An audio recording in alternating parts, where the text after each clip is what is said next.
remembered the first time I had a cup of coffee. In the sunlight kitchen, the only sound was the hum of the coffee maker. Dark liquid poured into a red ceramic mug. The spoon twinkled against the rim as my mom added sugar. Next came the milk. Creamy clouds dancing and twirling with all the coffee secrets. As I sipped, I tasted it all. First, the bitterness kissed my tongue. Cocoa whispered with its delicate touch. There was a hint of earthiness like damp soil after rain. The warmth spread, and I realized coffee isn't just a drink. It's an invitation to conversations, shared laughter, and of course, quiet contemplation. In the quiet of the kitchen, this morning I craved banana bread. Now the secret is overripe banana, the freckled skin promising sweetness. We won't go to waste a chance. As I stir, the fragrance rises. Memories flash before my eyes.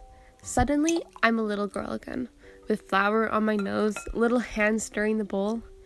So, in case you're wondering, I'm that kid that was obsessed with magic growing up. Some of my favorite books are Harry Potter, Septimus Heap, The Lion, the Witch, and the Wardrobe. So, I think it's kind of a no-brainer that I love baking so much. It is, after all, a spell, woven with flour, sugar, eggs, and a dash of wonder. The mixing bowl becomes my alchemist cauldron. My spoon is now a magical wand. The oven yawns, ready to birth magic. The scent, caramelized dreams, vanilla and cinnamon, of course chocolate. The air hums with promise.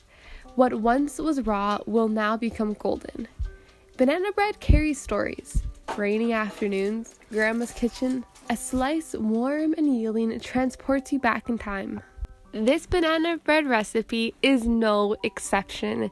It's super fluffy and sweet, and the chocolate chips are melty. You can't wait for this to cool because it is way too tempting to just take a bite of it warm right out of the oven.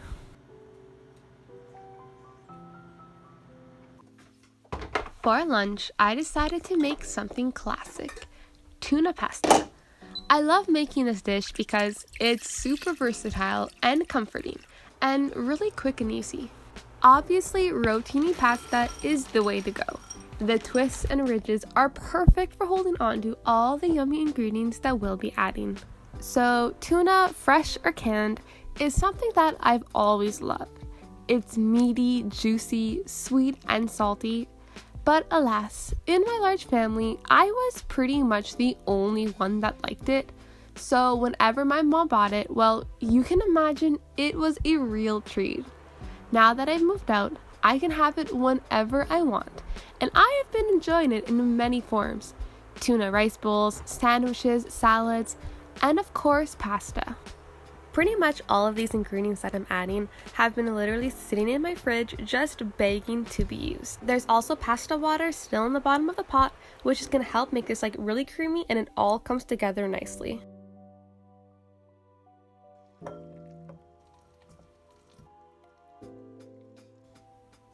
The final touch, a drizzle of sriracha. Simple, nutritious, and delicious, this meal is checking all of my boxes. I love the contrast of the slightly crunchy peppers and onions with the creamy pasta and tuna. So I did a bunch of work this afternoon and I really needed a pick-me-up. Now, I'm not one to have 2 cups of coffee in a day, but I've been really wanting to try the viral Dalgona coffee. You just have to combine sugar, instant coffee, and hot water, and then you shake it up really well until it's super foamy. Of course, you have to serve with lots of ice and a milk of your choice. I personally have this jug of almond milk, so I'm trying to use it up, and it's also going to add a wonderful nuttiness. This drink is so pretty, I almost didn't want to drink it, but the key word there is almost. It was really good and refreshing, everything that I wanted. Sticking with the theme of a delicious homemade food, we're going to be making homemade flour tortillas, which we'll be using in some wraps. The first time I made tortillas from scratch, I could not believe how easy they were and how much tastier they were than store-bought. I believe that everyone should have the chance to experience eating one fresh out of the pan. So after all our ingredients are combined, it is time to knead the dough. And I believe that kneading the dough is so therapeutic and calming. Sometimes it's just nice to lose yourself in a mindless motion.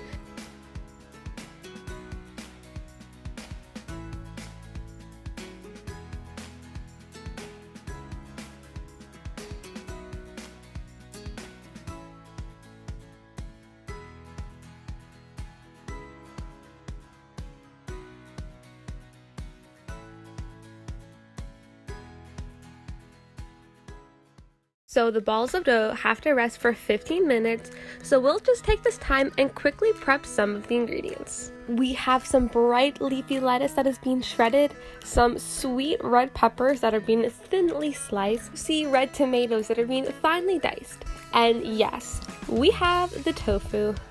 I am slowly working on the block from the last vlog, and today we are just gonna cut it into little like chicken finger sized pieces.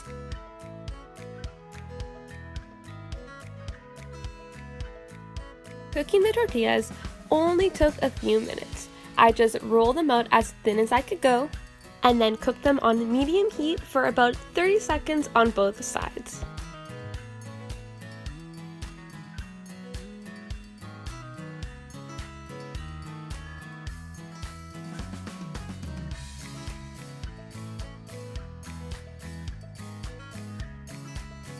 A quick little tip to make your tofu nice and crunchy is covering the tofu with tapioca starch. Cornstarch also works really well.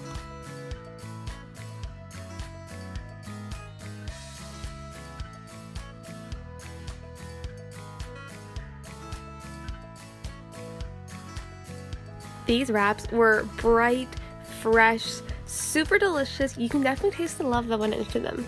After I ate these all up, it was time to go to a birthday party, specifically my sister's birthday. Happy birthday to you! She chose a stunning cotton candy cake, and it was the perfect way to end the day. I mean, who can resist a big slice of sweet, fluffy cake covered in creamy icing? I hope you ate something super delicious today. Thanks for watching, and see you again real soon.